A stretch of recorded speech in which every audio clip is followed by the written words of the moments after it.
Third reaction is dehydration of alcohols. Okay, dehydration मतलब removal of water molecule. Okay, तो कैसे करेंगे ये? अगर हमने यहाँ पे अल्कोहल ले लिया तो जिस कार्बन पे OH ग्रुप होगा अल्कोहल में तो उसको अल्फा बोलेंगे और उसके साथ वाले को बीटा. अगर इस तरफ भी कार्बन है तो वो भी बीटा होगा. ओके, कंसनट्रेटेड H2SO4 लेंगे, हीट कराएंगे, या फिर H3PO4 लेंगे, उसको हीट कराएंगे, या फिर KHSO4 लेंगे और उसको हीट करवाएंगे, और आपके पास यहाँ पे एल्कीन मिलेगा. ओके, एक जगह से OH निकलेगा, एक जगह से H, और H2O वाटर मॉलिक्यूल जो है वो रिमूव हो जाएगा.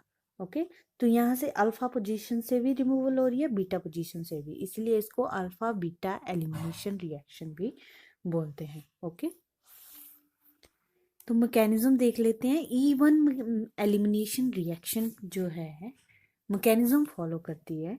यहाँ पे देखो, ये अगर रिएक्शन है ROHCH3 कंसनट्रेटेड H2SO4 हीट किया, RCH double bond CH2 plus H2O alkene. इसका मैकेनिज्म देखेंगे तो H2SO4 का रोल यहाँ पे क्या है? H पॉजिटिव प्रोवाइड करवाना, और वो H पॉजिटिव जो है अटैक करेगा ऑक्सीजन पे. क्यों? क्योंकि इसके पास लोन पेयर है, तो ये ऑक्सीजन क्या कर देगा? अपने एक लोन पेयर को इसको डोनेट कर देगा और बॉन्ड बना देगा, जिसको हम कोऑर्डिनेट बॉन्ड भी बोलते हैं. और इसके ऊपर क्या आ जाएगा? पॉजिटिव चार्ज आ जाएगा. क्यों? क्योंकि इसने वैलेंस के इलेक्ट्रॉन जो हैं वो रिमूव कर दिए, है ना. और ये फर्स्ट स्टेप है. तो इस अल्कोहल को RCH CH3OH H positive charge oxygen पे है, उसको हम प्रोटोनेटेड अल्कोहल बोलेंगे. क्या बोलेंगे? Protonated alcohol. तो यहाँ से देखो, अब ये क्या करेगा? ट्राई करेगा कि ये अपने पॉजिटिव चार्ज को खत्म करने की, और यहाँ से जो है इलेक्ट्रॉन्स को अपनी तरफ खींच लेगा और H2O का रिमूवल हो जाएगा, रिमूवल ऑफ वाटर मॉलिक्यूल. ठीक है, तो यहाँ पे देखो पॉजिटिव चार्ज फिर इस पोजीशन पे आ जाएगा, CH पे, CH2, एक H को मैंने ऊपर करके लिखा. Okay, alpha beta. तो यहाँ पे देखो कार्बोकेटाइन बन गया, इंटरमीडिएट जो है वो क्या बना? कार्बोकेटाइन बना. ओके, तो ये रेट डिटरमाइनिंग स्टेप है, ये स्लो स्टेप है. ओके, तो रेट डिटरमाइन किससे कर सकते हैं? हम इस स्टेप से कर सकते हैं. फिर क्या होगा कि यहाँ से जो H है वो रिमूव हो जाएगा. क्यों? क्योंकि H2SO4 जो है कैटलिस्ट का काम कर रहा है, ना ही वो रिएक्टेंट की तरफ होता है, ना ही वो प्रोडक्ट की तरफ होता है. ओके, वो यूज्ड अप नहीं होता रिएक्शन में. तो यहाँ पे तो हमने यूज कर लिया. अब क्या करें? तो हम क्या करेंगे? इस H पॉजिटिव को फिर से इसको देने की कोशिश करेंगे, जो कि हमें मिलेगा CH2 से. यहाँ से एक हाइड्रोजन जो है as H positive, beta H positive removal होगी. ठीक है, बीटा पोजीशन से H पॉजिटिव का रिमूवल हो रहा है, और ये जो इलेक्ट्रॉन है वो यहाँ डोनेट कर देगा और इनके बीच में डबल बॉन्ड बन जाएगा, और H2SO4 यहाँ से निकल जाएगा, एल्कीन मिल जाएगी, H2O आपको पहले मिल चुका है. ओके, तो ये था आपका मैकेनिज्म E1 एलिमिनेशन. तो यहाँ पे देखो कार्बोकेटाइन बना, इंटरमीडिएट बना. आपको पता है, आपने पहले भी पढ़ा है कि अगर कार्बोकेटाइन बनता है तो उसमें क्या हो सकती है? रीअरेंजमेंट हो सकती है ना. रीअरेंजमेंट पॉसिबल है. क्यों है रीअरेंजमेंट की जरूरत? ताकि जो है हमारे पास स्टेबल कार्बोकेटाइन बने. ठीक है, जैसे हाइड्राइड शिफ्ट करवा दी हमने रीअरेंजमेंट करके, CH3 negative methyl shift, phenyl shift. Okay, तो ये सारी शिफ्ट हम करवा सकते हैं. More stable carbocation, greater ease of dehydration. जितना ज़्यादा स्टेबल कार्बोकेटाइन होगा उतनी ज़्यादा easily dehydration. Ease of dehydration is directly proportional to stability of carbocation. Okay, तो यहाँ पे देखो आप, इसलिए बोलते हैं कि टर्शरी जो अल्कोहल होंगे वो स्टेबल कार्बोकेटाइन देंगे, मोर स्टेबल, और वहाँ पे डिहाइड्रेशन जो है सबसे इजीली हो जाएगी, फिर सेकेंडरी, फिर प्राइमरी और अल्कोहल में, है ना. बट यहाँ पे एक और पॉसिबिलिटी है कि जो बेंजाइल अल्कोहल है, इस तरह का CH2OH, ये इसको हम बेंजाइल अल्कोहल बोल रहे हैं. अगर ये प्रेजेंट है तो ये कैसा? प्राइमरी अल्कोहल है, बट ये सेकेंडरी से ज्यादा स्टेबल कार्बोकेटाइन देता है। क्यों? क्योंकि इसमें क्या हो जाती है, रेजोनेंस हो जाती है। जब पॉजिटिव चार्ज इस कार्बन पे आएगा तो वो रेजोनेंस में स्टेबलाइज हो जाएगा और पूरी की पूरी रिंग में जो है चार्ज स्टेबल होगा। ओके, तो इसीलिए यहाँ पे फिर बेंजाइल अल्कोहल सबसे ज्यादा ईज ऑफ डिहाइड्रेशन है टर्शरी में, फिर बेंजाइल अल्कोहल में, फिर सेकेंडरी में, फिर प्राइमरी में। ओके, अब कुछ क्वेश्चंस कर लेते हैं, फिर रूल्स कुछ यहाँ पे पता चल जाएंगे कि कैसे प्रोडक्ट बनाने हैं। यहाँ पे देखो CH3 CH CH3 OH, alpha beta, ये भी बीटा, दोनों सिमिलर हैं CH3 CH3। आप कहीं से भी बीटा हाइड्रोजन निकाल लो, प्रोडक्ट बन जाएगा। Okay, concentrated H2SO4, 443 kelvin heat किया है ना, तो टेम्परेचर बताया हुआ है यहाँ पे। CH3 CH double bond CH2 prop 1 इन। ओके, यहाँ पे देखो नेक्स्ट क्वेश्चन लेते हैं, CH3 CHOH CH2 CH3। Okay, तो यहाँ से भी क्या होना है, वाटर का रिमूवल होना है, बीटा हाइड्रोजन का, बट चेंज क्या है, ये वाला बीटा हाइड्रोजन कुछ और है, सिमिलर नहीं है ना, सिमिलर बीटा पोजीशंस नहीं है यहाँ पे। सिर्फ एक ही CH3 है और इधर एक और कार्बन लगा हुआ है इसके साथ। तो यहाँ पे देखो क्या बनेगा, दो तरह के प्रोडक्ट मिल जाएंगे। अगर यहाँ से रिमूवल होता है इस बीटा हाइड्रोजन से, बीटा हाइड्रोजन का, तो आपको ब्यूट 2 इन मिलेगा, और अगर यहाँ से रिमूवल होता है तो आपको ब्यूट 1 इन मिलेगा। ओके, फिर हम पता कैसे लगाएं कि इसमें मेजर कौन सा है और माइनर कौन सा है, तो उसके लिए हम लगाएंगे Saytzeff's rule. Okay, Saytzeff's rule लगाएंगे। उसमें क्या बोलता है कि जो ज्यादा स्टेबल एल्कीन बनाएगा, वही वो स्टेबल एल्कीन होगी जो जिसके पास ज्यादा नंबर ऑफ अल्फा हाइड्रोजन्स होंगे। तो डबल बॉन्ड में जो है अल्फा पोजीशन होती है, जिस कार्बन के साथ डबल बॉन्ड है उसका नेबरिंग कार्बन को हम अल्फा पोजीशन बोलते हैं। ओके, तो यहाँ पे देखो ये इसके साथ डबल बॉन्ड है तो इसके साथ वाला कार्बन अल्फा, और ये वाला भी अल्फा है। यहाँ पे कितने अल्फा हाइड्रोजन है, 3 3 6 हैं, और यहाँ पे ये है अल्फा हाइड्रोजन इस केस में। ठीक है, तो यहाँ पे तो सिर्फ 2 ही अल्फा हाइड्रोजन है, ये बीटा आ जाएगी फिर।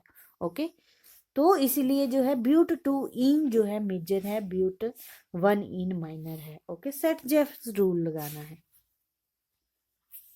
एक और क्वेश्चन कर लेते हैं, CH3 CH2 CH2 CHOH concentrated H2SO4 की प्रेजेंस में हीट करना है 443 डिग्री केल्विन पे। तो यहाँ पे देखो ये अल्फा है, बीटा, आप क्या बोलोगे, बीटा से हाइड्रोजन निकालना है, OH अल्फा से, और अल्फा बीटा एलिमिनेशन कर देनी है, और प्रोडक्ट बन जाएगा ब्यूट 1 इन, है ना, अल्फा। तो यहाँ पे अल्फा हाइड्रोजन कितने हैं, 2, है ना, माइनर, बट ये क्या है, माइनर प्रोडक्ट है, मेजर प्रोडक्ट नहीं है। क्यों, ऐसा क्यों? तो यहाँ पे देखो कार्बोकेटाइन बन रहा है ना, यहाँ पे प्राइमरी कार्बोकेटाइन बना, तो इसकी पॉसिबिलिटी है कि इसके साथ वाला जो कार्बन है वो सेकेंडरी कार्बन है ना, तो वो सेकेंडरी कार्बोकेटाइन दे सकता है। क्यों? क्योंकि इसके दोनों तरफ क्या है, कार्बन है, तो सेकेंडरी है। तो हम यहाँ पे, अगर यहाँ पे CH3 होता तभी जिस कार्बन पे पॉजिटिव चार्ज है उसी के बगल वाले में शिफ्टिंग होगी, किसी और दूर में नहीं होगी। ठीक है, तो यहाँ पे देखो इसके अगर शिफ्ट कर दें तो सेकेंडरी कार्बोकेटाइन बन जाएगा, है ना, स्टेबल है। तो यहाँ पे देखो CH3 CH2 CH CH3, और इसके ऊपर पॉजिटिव चार्ज हमने हाइड्राइड शिफ्ट करवा दिया, एक H नेगेटिव जो है यहाँ शिफ्ट करवा दिया, और आपको सेकेंडरी कार्बोकेटाइन मिल गया।